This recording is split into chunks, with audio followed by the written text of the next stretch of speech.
Hello, and welcome to this course on advanced Excel formulas and VBA user-defined functions.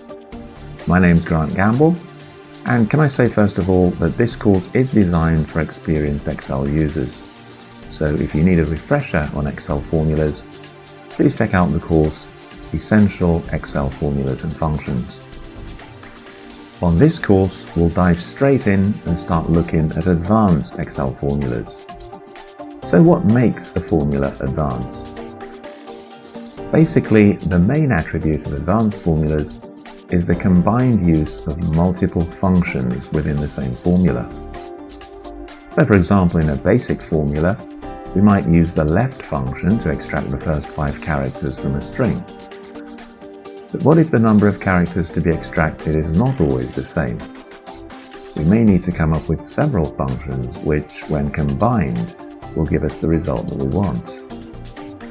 And this is what this course is all about. We'll take a systematic approach to building complicated Excel formulas, which involve using multiple Excel functions in combination. A key feature of this course is the use of explanatory diagrams. The course features dozens of diagrams saved in PDF format. Naturally, you'll have access to all these diagrams. You can study them at your leisure, you can print them out, make notes on them, whatever you find useful.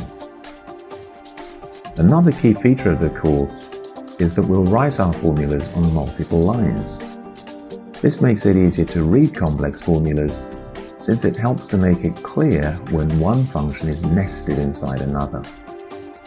We'll also encounter examples of using formulas to build formulas, mega-formulas, sometimes dozens of lines long, which would be very hard to write manually.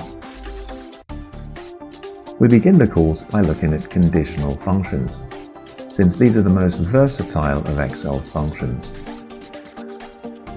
Then we'll move on to look at building formulas for manipulating text, for manipulating numbers, formulas for performing complex lookup operations, and we'll also discuss the use of array formulas, as well as formulas for importing XML-based information into Excel, both from the web and from local XML documents.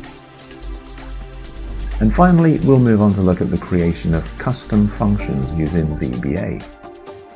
These functions can be included in any workbook and can greatly enhance your Excel solutions. We'll focus on writing VBA functions which provide results that can't be produced using Excel's own built-in functions.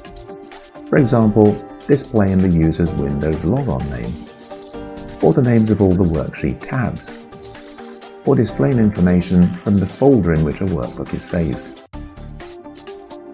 So, if you're looking for a challenging course which will provide you with strategies for creating powerful and complex Excel formulas, then this is the course that you need.